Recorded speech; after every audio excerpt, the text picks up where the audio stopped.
Assalamualaikum warahmatullahi wabarakatuh. Selamat pagi Sobat Salsa, Sobat Salatiga Sehat. Perkenalkan saya Hana Fatia Dasairi. Jumpa lagi dalam acara Infus, info untuk Salatiga Sehat.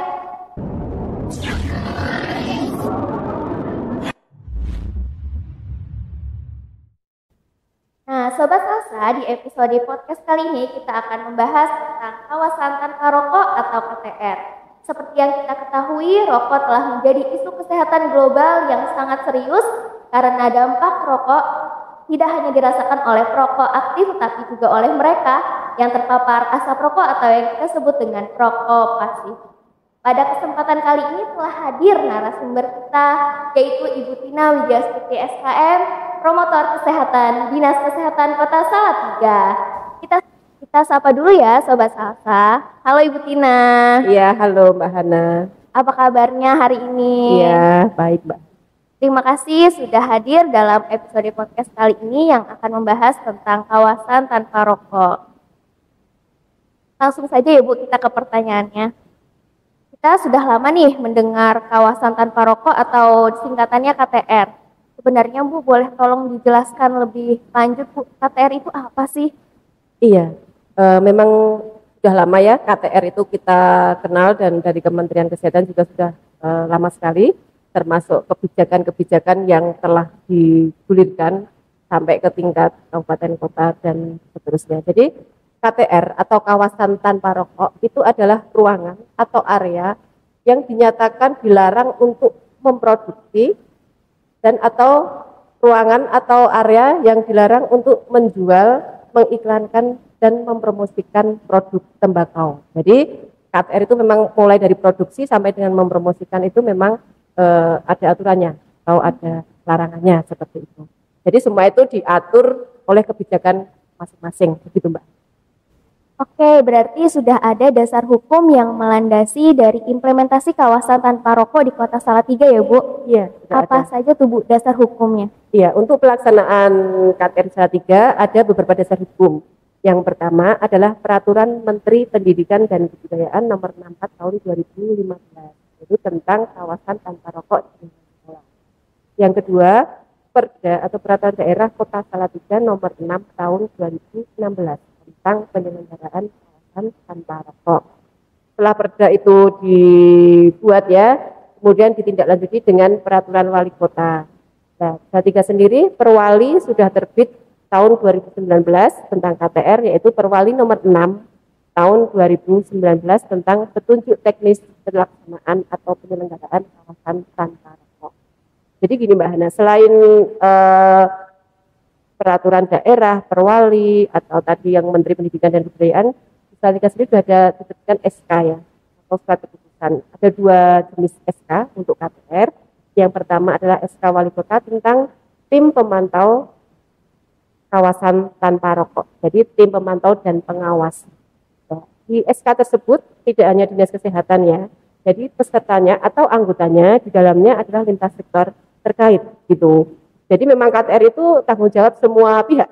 Semua lintas sektor, entah itu Satpol PP, entah itu Dinas Pendidikan dan Kebudayaan, entah itu Dinas Pariwisata dan sebagainya. Kemudian untuk lokasi KTR sendiri sudah diatur di SK.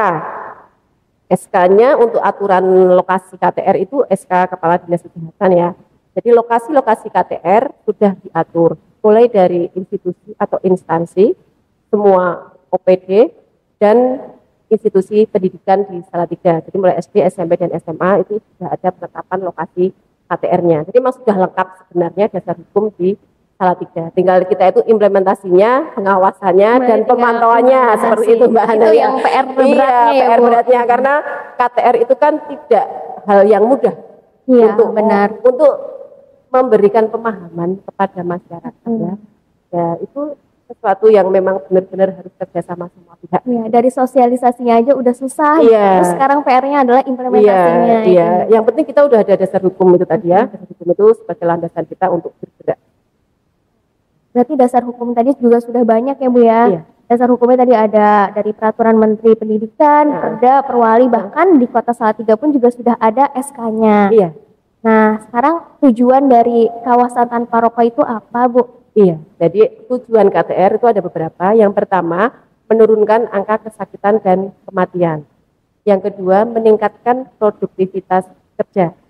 Yang ketiga, menciptakan lingkungan udara yang bersih dan sehat, bebas dari asap rokok. Kan kalau ada orang merokok kan memang kita terganggu ya, terutama paparan asap rokoknya itu.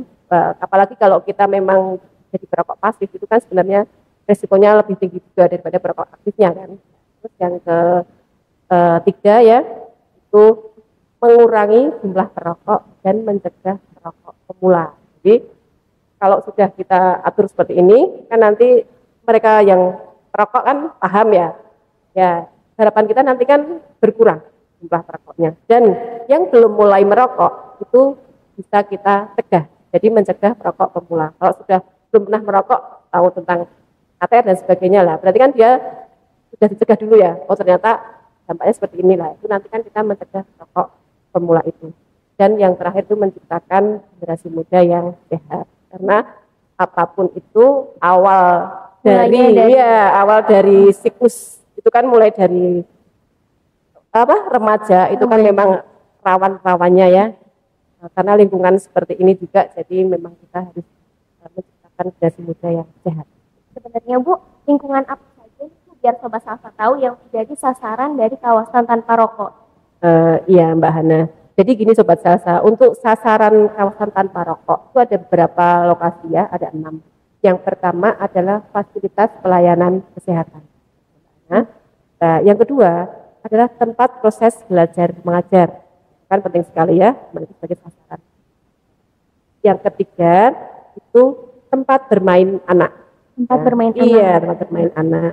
Terus yang keempat adalah tempat kerja, yang kelima panti sosial, dan yang keenam tempat umum lainnya. Jadi ada 6 sasaran KTR. Sobat Salsa ada banyak, ternyata ada 6 yang menjadi sasaran dari kawasan tanpa rokok ya Bu. Iya. Kita boleh kaji ya Bu nih satu persatu dari fasilitas pelayanan kesehatan itu yang seperti apa Bu? Apa aja? Jadi KTR itu di fasilitas pelayanan kesehatan itu terutama di rumah sakit, di klinik, puskesmas, apotek, ataupun tempat praktek ya, praktek tenaga kesehatan lah, itu sebagai sasaran KTR Mbak. Itu memang enggak harus diatur ya. Karena juga banyak pasien-pasien, jadi nanti biar nggak terpapar. Juga pengunjung-pengunjung ya. Oke, yang kedua nih Bu, yang kedua ada fasilitas proses belajar mengajar. Ya, jadi kalau tempat belajar mengajar itu dari pendidikan formal ya, sekolah-sekolah itu sampai dengan pendidikan non formal itu tetap sebagai sasaran KTR kita. Terus perguruan tinggi juga, ya itu kan juga generasi muda kita ya di perguruan tinggi kan, yaitu sasaran KTR-nya di fasilitas atau tempat proses belajar mengajar. Ya. Kemudian ada lagi Mbak Ana itu yang ketiga tadi ya. Oh, tempat bermain anak. Iya, jadi tempat bermain itu ada area permainan anak, tempat penitipan anak. Pokoknya segala yang ada anak-anaknya, yang ada anak-anaknya itu dibatasi. Jadi ada pokoknya semua kawasan anak-anak ya, anak-anak itu tidak diperbolehkan ya. Yang keempat nih Bu, ada tempat kerja. Iya, tempat kerja itu dari instansi pemerintah maupun swasta ya. Jadi di perkantoran itu Mbak Hana maksudnya. Ya, berarti di perkantoran. Di area kita ini harusnya kayak di kita juga ya, instansi pemerintah gitu, iya. Itu sebagai sasaran KTR juga harus diawasi juga. Yang kelima Bu, iya kan panti sosial panti sosial. Iya, itu ada panti sosial, itu ada panti jompo, panti asuhan. Panti jompo dan panti asuhan itu sudah ada belum Bu di Salatiga? Panti jompo, panti asuhan. Panti asuhan ada sih Mbak. Panti jompo belum ada memang. Iya. Dan yang terakhir nih Bu, tempat umum lainnya. Iya. Itu kayaknya banyak ya Bu ya? Iya. Nah ini yang memang yang paling susah ya, kan tempat-tempat umum itu kan tempat berkumpulnya masyarakat banyak ya, melakukan aktivitas. Jadi tempat-tempat umum itu walaupun masyarakat berbagai variasi mereka dari berbagai kalangan, tetapi di situ pun juga prioritas sebagai sasaran kita. Nah tempat-tempat umum lainnya itu ada beberapa. Yang pertama tempat ibadah kan. Terus yang kedua ada terminal ya, terminal. Kemudian tempat pariwisata kan, terus ada lagi kayak pasar ya, tempat dunia usaha, tempat perdagangan itu. Nah itu semua tempat-tempat umum itu memang banyak sekali permasalahan ataupun kendala memang di sana untuk menerapkan KTR itu. Tetapi itu pelan-pelan kita sasar ya, pelan-pelan lah di sana mulai dari papan KTR kita. Paling enggak ada papan KTR atau himbauan terkait larangan dari merokok. Iya, lagi setelah itu juga media promosinya tentang KTR, entah itu poster ya kan, entah itu stiker ataupun media-media leaflet dan sebagainya kita sediakan di sana, misalnya di tempat wisata ya kan, itu kan ada juga toh tempat untuk media ya, media. Jadi kita memang menyasar tempat-tempat yang strategis. Jadi biar orang-orang semua itu juga paham tentang KTR itu apa dan bagaimana. Berarti untuk sosialisasinya memang sudah dilaksanakan. Iya, sudah berbagai strategi memang kita. Iya, dari tadi yang ada poster, himbauan-himbauan itu sudah dilaksanakan. Iya, jadi promosi kesehatan kita sebenarnya sudah jalan ya. Jadi kita dari Dinas Kesehatan dengan lintas sektor terkait sudah bergabung atau bergandeng tangan. Selain itu juga dengan Puskesmas ya. Jadi KTR itu juga tanggung jawab selain Dinas Kesehatan dan lintas sektor, masyarakat pun selain itu juga Puskesmas sebagai tangan panjang kita. Itu semua masyarakat ataupun semua kalangan sudah kita sosialisasikan, kita gaungkan, entah itu dari KTR-nya, entah itu dari bahaya dan sebagainya, seperti itu. Tapi memang nanti arahnya ke perubahan perilaku ya. Apakah sudah disosialisasikan nih sahabat Salsa? Apakah masih juga merokok ya? Banyak di tempat umum masih suka ada yang merokok ya Bu? Iya. Walaupun udah ada himbauan. Iya. Walaupun dia udah tahu, dia udah paham, tetapi untuk perubahan perilaku itu kan memang susah. Memang butuh proses. Betul. Untuk mewujudkan dan meningkatkan implementasi kawasan tanpa rokok di Kota Salatiga Bu, tentunya kan ada indikator yang harus diterapkan. Indikatornya apa aja sih Bu? Iya Mbak Hana, jadi untuk implementasi itu ada beberapa indikator KTR ya. Jadi ada indikator itu ada input, proses, dan output. Oh, jadi ada input, proses, dan output. Iya, jadi untuk indikator input itu ada kebijakan KTR, itu ada tadi ya yang disampaikan di awal, ada Perda dan Perwali. Kemudian ada SK penetapan lokasi KTR, ada SK pemantauan dan pengawasan KTR, ada SK Pokja KTR, dan ada infrastruktur. Jadi itu termasuk indikator inputnya. Sekarang untuk prosesnya ya, setelah ada input kan kemudian ada proses ya. Jadi kita udah ada dasar hukum tadi, kita harus berproses. Jadi yang pertama adalah sosialisasi tentang KTR. Jadi ke semua masyarakat ya, jadi semua lapisan masyarakat. Ya, kemudian yang kedua Mbak Hana itu proses ya. Setelah ada input, kita ada indikator proses. Dari indikator proses itu yang pertama dilakukan sosialisasi tentang KTR. Kemudian kemudian dilakukan pemantauan dan pengawasan KTR. Terus yang terakhir dilakukan monitoring dan evaluasi. Itu ya. Jadi setelah proses tadi semua dilakukan, kemudian harapannya kita ke output ya. Iya, jadi input sudah ada, proses sudah ada, outputnya adalah terwujudnya KTR di semua tatanan.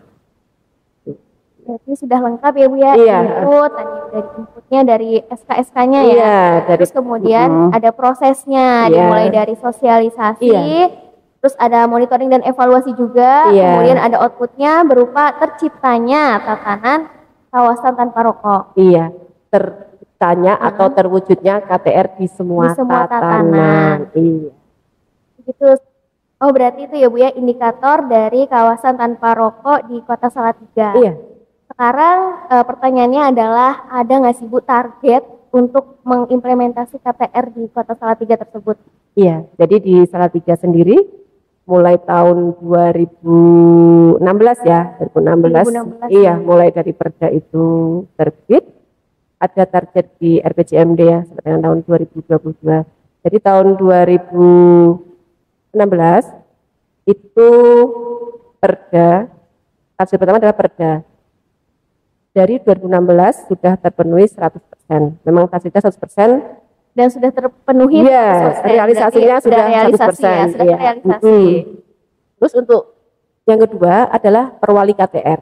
Perwali KTR kita ditargetkan di 2019 dan di tahun itu juga sudah terrealisasi 100%, sudah terbit Perwali nomor 6 tahun 2019.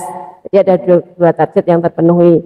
Kemudian untuk lokasi KTR sesuai dengan SK penetapan lokasi itu di institusi dan di pendidikan itu ditargetkan mulai tahun 2018. Jadi 2018 itu ada 35 lokasi, Banyak 2019 ya ada 30 lokasi, tahun 2020 itu ada 30 lokasi lagi Mbak, terus tahun 2021 itu ada 66 lokasi, kemudian yang terakhir kemarin 2022 ada 77 lokasi. Dari target 5 tahun tersebut sampai dengan akhir 2022 sudah terpenuhi semua. Jadi sudah realisasi penetapan lokasi 100%. 100%. Iya. Boleh tanya Ibu ya? Iya. Itu dari setiap lokasi, setiap tahun kan ada target lokasinya Iya. ya? Itu lokasinya berarti berbeda-beda? Iya, Oh berarti berbeda-beda. Iya. Berarti total itu udah banyak banget ya dari Iya. udah 5 tahun ya Bu? Iya. Kata CTR RPJMD 5 tahun. Jadi mulai dari Perda kita sudah bergerak jadi Perwali sampai dengan penetapan lokasi. Jadi intinya sudah kita tindak lanjuti apa yang menjadi komitmen kita untuk implementasi KTR di Kota Salatiga. Jadi nah ini tinggal pengawasannya Mbak, pengawasan dan pemantauannya. Setelah itu kita buat kebijakan, terus lokasinya kita kasih papan KTR lah, itu tinggal kita pengawasan dan pemantauan di lokasi-lokasi tersebut. Nah itu kan kerjasama tim tadi ya, jadi ada tim yang tim pemantau dan pengawas tadi lintas sektor terkait tadi, gitu Mbak.